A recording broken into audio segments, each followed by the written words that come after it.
तो ये है आज की हमारी कहानी।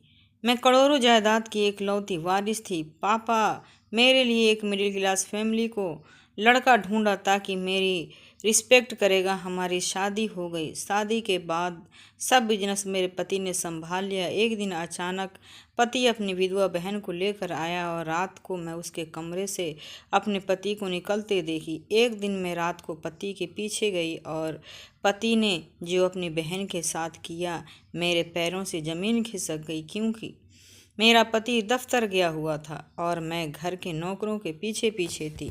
घर का सारा काम मैं खुद ही अपनी निगरानी में करवाती थी। मुझे सुकून से बैठने की आदत नहीं थी। शादी से पहले मैं अपने पापा का कारोबार उनके साथ मिलकर संभालती थी, लेकिन शादी के बाद मैंने अपना घर को संभालना शुरू कर दिया था और कारोबारों को खुद को फ्री कर लिया था। मेरा पति विशाल बहुत ही पढ़ा लिखा और काबिल इंसान था। उसने बहुत ही अच्छे तरीके से सारा कारोबार संभाल लिया था और मुझे सभी फिक्रों से आज़ाद कर दिया था। मुझे और विशाल मेरे एक बहुत बड़े बंगले में रहते थे और हमारी शादी को 4 महीने ही गुजरे थे। ये 4 महीने मेरी ज़िंदगी में बहुत ही खुश भरे थे। विशाल मेरा बहुत ज़्यादा ख्याल रखता था। मैंने मेड से कहकर विशाल के लिए खाना तैयार करवाना शुरू कर दिया, क्योंकि दोपहर के खाने के लिए भी लौट कर आते थे। विशाल के आने से पहले मैं भी तैयार हो गई। मैंने सोचा था कि आज मैं उन्हें ऑफिस नहीं जाने दूंगी, बल्कि उनके साथ कुछ शॉपिंग करने के लिए जाऊंगी। विशाल जब वापस आए तो वो अकेले नहीं थे, बल्कि उनके साथ एक औरत भी थी जिसे मैं पहली बार ही देख रही थी। विशाल ने मुझे बताया कि उनकी विधवा बहन अंजू है, जो अपने ससुराल वालों के साथ गुजारा कर रही थी, लेकिन अब उनके ससुराल वालों ने उन्हें घर से निकाल दिया है और विशाल के सिवा उसका कोई नहीं है। इसीलिए वो मजबूरन अंजू को हमारे घर वापस ले आए हैं ताकि वो हमारे साथ रह सके। वह जितने प्यार और इज्जत से मेरी तरफ देखते हुए पूछा, प्रज्ञा, अगर मैं अपनी बहन को तुम्हारे घर में रख लूँ तो तुम्हें कोई दिक्कत तो नहीं होगी? तुम चाहो तो हम अंजू को 7 क्वार्टर की जगह दे सकते हैं, लेकिन मेरी बहन को मेरे सिवा और कोई सहारा नहीं है, इसीलिए मैं उसे अकेला नहीं छोड़ सकता। पहले ही उसको वक्त ने बहुत तकलीफ़ दिए हैं और जवानी में ही अपने पति की जुदाई का अकेलापन झेलने पर मजबूर है। मैं इसे खुद से दूर नहीं कर सकता। विशाल की आंखों में नमी देखकर मैं तड़प उठी। मैंने नाराज़गी का इजहार करते हुए कहा कि विशाल, आप कैसी बातें कर रहे हैं? आपकी बहन मेरी भी तो कुछ लगती हैं, और भला मैं अपनी नंद का 7 क्वार्टर में जगह क्यों दूंगी? हमारा इतना बड़ा बंगला है, बहुत सारे कमरे खाली पड़े हैं। आप जो चाहें अंजू को वह कमरा दे सकते हैं। मेरी बात सुनकर विशाल का चेहरा खिल उठा। वो मेरे हाथ पकड़कर कहने लगा कि प्रज्ञा, मैं तुम्हारा एहसान मंद रहूँगा।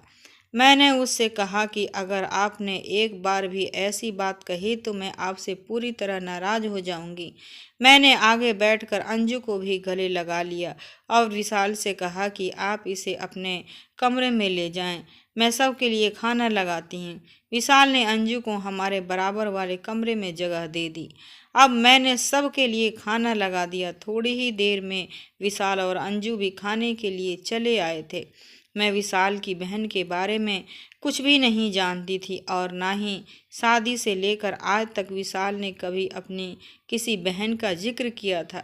विशाल की बहन बहुत ही मासूम और खूबसूरत सी थी। वो सर झुकाए बैठी खाना खा रही थी और मैं अंदर ही अंदर सोच रही थी कि ये किस्मत ने इस बेचारी पर कैसा सितम ढाया है।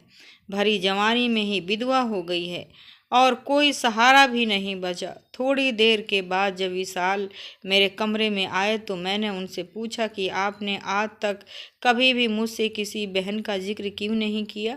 आपकी बहन तो बहुत ही प्यारी है। आप मुझे पहले ही इसके बारे में बताते तो हम खुद उसके ससुराल से यहाँ ले आते। वो कहने लगे कि अंजू ने अपनी पसंद से शादी की थी और पापा और मम्मी के मौत से पहले ही अंजू ने सारे रिश्ते ख़त्म कर लिए थे। कुछ दिनों पहले ही मुझे पता चला कि अंजू विधवा हो गई है और मुझसे रहा नहीं गया तो मैं उससे मिलने के लिए चला गया और उसके ससुराल वालों के व्यवहार देखकर मैंने यही फैसला किया है कि मैं उसे अपने साथ ले आऊं। मैंने विशाल के कंधे पर सिर टिकाते हुए कहा कि आप बहुत अच्छे हैं और आपने बिल्कुल ठीक फैसला किया है। आपकी बहन को हमारे घर में कोई परेशानी नहीं होगी। मैं उसका बहुत ज़्यादा ख्याल रखूंगी। विशाल मुस्कुराकर कहने लगे कि मुझे तुम पर पूरा भरोसा है। मेरी और विशाल की शादी मेरे पापा की पसंद से हुई थी। मेरे पापा के दफ्तर में विशाल एक इंजीनियर की नौकरी करते थे और पापा को उनकी ईमानदारी, मेहनत और लगन बहुत ज़्यादा अच्छी लग गई थी। मैं पापा की फैक्ट्री संभालती थी और पापा दफ्तर में बैठते थे। मेरी भी विशाल से कई बार मुलाकात हुई थी, लेकिन उस वक्त मुझे ये नहीं पता था कि विशाल मेरी ज़िंदगी के हमसफ़र बन जाएंगे। जब पापा की तबीयत कुछ ख़राब हो गई और पापा को लगा कि अब उन्हें मेरी शादी कर देनी चाहिए ताकि वो मुझे अपने घर में खुश देखकर सुकून हासिल कर सके, तब पापा ने मेरे रिश्ते देखने शुरू कर दिए। पहले ही बराबरी में रिश्ते देखते ही देखते कुछ वक्त गुजर गया, लेकिन पापा को कोई लड़का समझ नहीं आया क्योंकि हम बहुत ज़्यादा अमीर थे और हमारी जैसी फैमिलीज़ में ज़्यादातर लड़के पसंद की शादियां करते हैं या फिर गलत हरकतों में हो जाते हैं। फिर न जाने क्यों एक दिन पापा ने अचानक ही विशाल को मेरे लिए चुन लिया। जब पापा ने मुझे विशाल के बारे में बताया तो मैं हैरान रह गई क्योंकि वो किसी भी तरह हमारी बराबरी का नहीं था। लेकिन पापा कहने लगी कि बेटा, वो एक मिडिल क्लास फैमिली से हैं और बहुत शरीफ लड़का है। मुझे यकीन है कि वो तुम्हारी मदद करेगा और कभी तुम्हारे साथ बुरा करने के बारे में नहीं सोचेगा। मैं चाहता हूँ कि तुम्हारी शादी किसी और ऐसे इंसान से हो जाए जो तुम्हारी कद्र करे। विशाल से अच्छा मुझे और कोई नहीं लगा जिसे मैं तुम्हारा रिश्ता तय कर सकूं। तुम मेरे करोड़ों की जायदाद की मालकिन हो। विशाल एक समझदार और मेहनती इंसान है। वो तुम्हारे साथ मिलकर मेरे कारोबार को भी बहुत आगे ले जाएगा और तुम दोनों बहुत अच्छी ज़िंदगी गुजार सकोगे। पापा ने इस बात को तो मैं पहले ही मानती थी कि विशाल एक बहुत ही मेहनती इंसान है। मैंने उसे कंपनी में बहुत ही लगन के साथ काम करते हुए देखा है। पापा ने विशाल के बारे में जो कुछ कहा था उसके मुताबिक विशाल की माँ बाप की मौत हो गया था और वह अकेला ही अपने घर में रहा करता था। ये जानकर तो पापा और भी बेफिक्र हो गए कि उसके साथ कोई रिश्ता नहीं है, इसीलिए उसका सारा वक्त और प्यार मेरे लिए ही होगा। पापा ने एक दिन मौका देखकर विशाल से हमारे रिश्ते की बात की तो वह हैरान रह गया। मैंने और विशाल ने एक दो मुलाकातें की और हमारा रिश्ता पक्का हो गया और विशाल के कहने के मुताबिक पापा ने मेरी और उसकी बहुत अच्छे तरीके से शादी कर दी। शादी के बाद मैं और विशाल पापा के दिए हुए बंगले में जाकर रहने लगे। विशाल मेरा साथ पाकर बहुत खुश था और पापा बात बिल्कुल सच साबित हुई। विशाल ने पहले ही दिन से मेरा इस कदर ख्याल रखना शुरू कर दिया कि मैं हैरान रह जाती थी। उसका बस चलता तो वो मुझे ज़मीन पर कदम न रखने देता। शादी के बाद वो कहने लगा कि तुम घर में आराम करो और दफ्तर और काम की जिम्मेदारियां मुझ पर छोड़ दो। मैं पापा के साथ मिलकर सब कुछ संभाल लूँगा।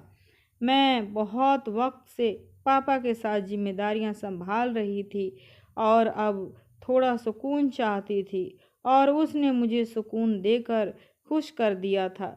विशाल मेहनत से पापा के साथ मिलकर उनका कारोबार संभाल रहा था और मैं पूरी तरह गृहस्थी में लग गई। पापा पहले से ज़्यादा बीमार रहने लगे थे। उन्होंने भी सब कुछ विशाल के ही सौंप दिया। वो कभी कभार एक दफ्तर चक्कर लगा देते थे और विशाल को काम देखकर बहुत खुश होते थे। उसने हमारे कारोबार को बहुत बुलंदियों पर पहुंचा दिया था। दिन ही दिन खूबसूरती से गुजर रहे थे और मैं अपनी किस्मत पर खुश थी। जब अंजू हमारे जिंदगी में आई तो हम 2 से 3 हो गए। विशाल हमेशा की तरह दफ्तर चले जाते हैं और मैं घर के कामों के साथ साथ कभी कभार अंजू के कमरे में जाकर उससे भी बात कर लिया करती थी और बहुत ही कम बात करती थी, लेकिन मुझे उसकी आदत मिजाज बहुत अच्छा लगता था। मैं जब भी उसके कमरे में जाती थी तो खामोशी से मेरी बातें सुनती रहती थी और कुछ न कहती। शायद हालात ने उसे बहुत ज़्यादा तकलीफ़ पहुंचाई थी और यह तकलीफ़ मुझे उसकी आंखों में दिखाई देती थी। मैं चाहती थी कि अंजू भी ज़िंदगी की तरह लौट आए, इसीलिए मैं उसे कमरे से बाहर आने की कहती रहती थी। एक दिन जब दफ्तर से वापस वाजिद आए तो थोड़ी देर बाद ही अंजू के कमरे से होकर मेरे पास आए और कहने लगे कि तुम अंजू के कमरे में न जाया करो, उसे कुछ वक्त के लिए अकेला छोड़ दो, वो खुद ही अपने दुखों से निकल आएगी। उसे किसी भी दुख के बारे में बात करना अच्छा नहीं लगता और तुम्हारे बार बार उससे बात करने से वो परेशान हो गई है और यहाँ से जाने की बात करती है। यह सुनकर मैं परेशान हो गई कि कहीं विशाल मुझे गलत ना समझ ले, इसीलिए मैंने उससे कहा क्यों मैं अंजू के कमरे में नहीं जाऊंगी, मैं तो बस उसे ज़िंदगी की तरफ लौटता हुआ देखना चाहती थी। विशाल मेरा हाथ पकड़कर कहने लगे कि मैं जानता हूँ प्रज्ञा, तुम्हारे इरादे बहुत ही साफ होंगे, लेकिन इस वक्त वो तन्हाई चाहती है, इसीलिए उसे अकेला ही रहने दो। मैंने विशाल से वादा किया कि मैं अब अंजू को परेशान नहीं करूंगी। वैसे भी आजकल मेरे पास बहुत ही ज़्यादा काम था। मैं रात को जल्दी सोने लगी थी और सुबह देर से मेरी आँख खुलती थी और विशाल मेरे उठने से पहले ही दफ्तर जा चुके होते हैं और बहुत कम वक्त में मुझे उनके लिए खाना तैयार करवाना होता और घर के काम काज भी देखने होते। हर वक्त मुझ पर थकान सी छाई रहने लगी थी और मुझसे घर के काम में भी ठीक नहीं होते थे, जबकि काम तो नौकरों के करने होते थे, मैं सिर्फ नज़र रखती थी। मैं ज़्यादातर वक्त अपने कमरे में ही गुजारने लगी थी क्योंकि थोड़ी देर में ही मैं थक कर चूर हो जाती थी। शादी पर मैं अपनी पुरानी मेड को अपने साथ लाई थी और मुझे उस पर पूरा भरोसा था, इसीलिए मैंने घर की जिम्मेदारी उसे सौंपी थी। अब खुद आराम करने लगी। मैं कहीं भी लेटती हुई सो जाती, जबकि पहले ऐसा नहीं था। मैं सारा दफ्तर संभालती, घर भी, लेकिन कभी थकान का एहसास नहीं होता था। तबीयत इतनी अजीब रहने लगी थी कि मैं रात में कॉफ़ी पीना भी कम कर दी थी, जबकि कॉफ़ी के बगैर कभी सोती नहीं थी। विशाल से मैंने यह बात कही तो वो कहने लगे कि मौसम बदल रहा है, शायद इसीलिए तुम्हें ऐसा एहसास हो रहा है। अच्छा है, तुम ज़्यादा आराम किया करो। वो इतनी मोहब्बत से मुझसे बातें करते हैं कि मैं सारा प्रॉब्लम भूल जाती हूँ और उनकी आंखों में देखने लगती हूँ। अब भी ऐसा ही हुआ था। मैंने अंजू के कमरे में जाना बिल्कुल छोड़ दिया था। वो खाना भी अकेले ही अपने कमरे में खाती थी, इसीलिए मुझे उसकी शक्ल भी दिखाई नहीं देती थी। विशाल दफ्तर से घर आने के बाद ही उसके कमरे में चले जाते और कुछ वक्त साथ गुजारने के बाद वापस मेरे पास आ जाते। मुझे उनका अपनी बहन के वक्त देने का पर बिल्कुल भी एतराज़ नहीं था, लेकिन एक रात नींद में मेरी आँख खुली तो मैंने विशाल को बिस्तर पर न पाया और हैरान हुई। आधी रात को कहाँ गए? जैसे ही मैंने उन्हें देखने के लिए कमरे से निकली तो मैंने विशाल को अंजू के कमरे से निकलते हुए देखा। मैं हैरान थी कि आधी रात को विशाल का अंजू के कमरे में क्या काम है, लेकिन फिर मुझे लगा कि शायद देखने के लिए गए होंगे। मैंने विशाल को कुछ न कहा और उससे पहले ही मेरी तरफ देखते मैं खुद ही कमरे में वापस आकर सोने के लिए लेट गई। ये सिलसिला चल निकला। अक्सर ही रात को मेरी आँख खुलती तो विशाल कमरे में मौजूद न होते। मुझे यह बात समझ नहीं आती थी कि विशाल का आधी रात को अपनी बहन के कमरे में जाना क्यों ज़रूरी है, जबकि वह दफ्तर से आते ही अपनी बहन के कमरे में जाते हैं। मुझे विशाल के बगैर दोबारा नींद नहीं लगती थी और जितनी देर वह कमरे से बाहर रहते मैं अजीब करवटें बदलती रहती। एक रात ऐसा हुआ कि मेरी आंख खुली तो विशाल कमरे में मौजूद नहीं थे और मुझे दोबारा नींद नहीं लग रही थी। अंजू से मेरी मुलाकात हुए भी काफ़ी दिन हो गए थे। मैंने सोचा कि मैं अभी उन दोनों के साथ बैठ जाती हूँ। मैं अपने कमरे से निकलकर अंजू के दरवाजे तक पहुँची तो दरवाज़ा पूरी तरह बंद नहीं था और अंदर का कुछ कुछ नज़ारे मुझे दिख रहा था। इस मंजर ने मेरे होश उड़ाकर रख दी। मैंने भी सोचा नहीं सकती थी कि अपनी बहन के साथ आधी रात को विशाल भी ये भी कर सकते हैं। मेरे लिए अपने कदमों पे खड़े रहना मुश्किल हो गया था। अंदर से आती आवाज़ें ने तो मेरी बोलने की ताकत भी छीन ली थी। विशाल अंजू को सीने से लगाए बैठे थे और उसे प्यार कर रहे थे, पर ऐसी मोहब्बत भाई बहन के बीच किसी भी सूरत में नहीं हो सकती थी। मैंने उन्हें जिस हालात में देखा था वो लफ्ज़ों में बयां करना मुश्किल से भी नामुमकिन था, लेकिन विशाल और अंजू की बातों ने तो मेरे कदमों तले ज़मीन निकाल दी। उनके रिश्ते की हकीकत वो पूरी तरह खुलकर मेरे सामने आ गई थी। अंजू कह रही थी कि और कितने दिन हम ऐसे बहन भाई के ड्रामा करते रहेंगे और मैं अपने ही सौतन की अपनी आंखों के सामने बर्दाश्त करती रहूंगी। मैं जब भी प्रज्ञा को देखती हूँ मेरे खून खौलने लगता है। अब मेरा दिल चाहता है कि मैं उससे हमारी ज़िंदगी से बाहर निकाल फेंकूं। और विशाल अंजू से कह रहा था कि इसीलिए मैंने प्रज्ञा का तुम्हारे कमरे में आना बंद करवा दिया है। मुझे यही डर लगता है कि कहीं तुम गुस्से से उसके सामने कोई सच्चाई बयान न कर दो। बस कुछ दिनों की बात है, फिर प्रज्ञा और उसके बाप से हमेशा के लिए हमारी जान छूट जाएगी और यह सारी दौलत और जायदाद हम दोनों पति पत्नी के हो जाएंगी। अंजू कह रही थी कि इतने दिनों से इसी बात का तो इंतज़ार कर रही थी, लेकिन आप हर रात को उसके साथ उसके कमरे में होते हैं और मैं यहाँ अंगारों पर लेटती हूँ। यह सोचकर मेरा दिल जलता है कि आपने उसे अपने बाहों में ले लिया है। विशाल उससे कह रहा था कि अंजू तुम ही मेरी पहली और आखिरी मोहब्बत हो। यह सब मैंने तुम्हें एक नई जिंदगी देने के लिए किया है। तुम कब तक एक छोटे से घर में अपने ख्वाहिशों को मारकर जीती रहोगी। इसीलिए मैंने तुम दोनों के हक में यही फैसला किया है कि मेरे लिए भी किसी औरत के साथ रहना आसान नहीं है। मैंने प्रज्ञा के बाप को हल्की सी जहर देना शुरू कर दिया है और उसी वजह से वह पहले से कहीं ज़्यादा बीमार रहने लगा है। और प्रज्ञा के कॉफ़ी के जार में भी मैंने जहर मिला दिया है। वह रोज़ाना कॉफ़ी पीकर सोती है और यकीनन उसके शरीर में भी जहर अपना असर दिखा रहा है, इसीलिए वो ज़्यादातर वक्त सोती रहती है। मैं भी इसीलिए इतनी आसानी से तुम्हारे पास आ जाता हूँ, क्योंकि मुझे पता है कि वो एक बार सो जाएगी तो फिर सुबह ही खबर मिलेगी। बस कुछ दिन और बर्दाश्त कर लो, फिर प्रज्ञा और उसके बाप का किस्सा हमेशा के लिए ख़त्म हो जाएगा और हम दोनों एक आलीशान बंगले में एक साथ पूरी ज़िंदगी गुजारेंगे। वो अंजू से अपनी बेतहाशा मोहब्बत का पूरी तरह इजहार कर रहा था और मैं उदासी की हालत में दरवाजे से टेक लगाए खड़ी थी। मैं कैसे यकीन कर लेती कि मेरे बाप ने जिसे सीधा सादा और शरीफ इंसान समझकर मेरे लिए पसंद किया था वह इस कदर धोखेबाज था। विशाल के लिए मैं सिर्फ़ और सिर्फ एक प्रॉब्लम बॉन्ड थी जिसके जरिए वह अपनी ज़िंदगी बदलना चाहता था। मेरे बाप को भी उसने मौत के करीब पहुंचा दिया और वह जल्दी ही मुझसे छुटकारा पाना चाहता था।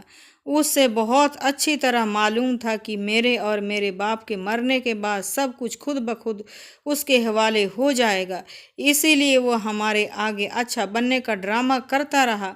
मुझे एकदम चक्कर महसूस होने लगे थे। शरीर में कमजोरी तो बहुत ही दिनों से थी, इसीलिए मैं लड़खड़ा गई। विशाल को और अंजू को मेरी मौजूदगी का एहसास हो गया।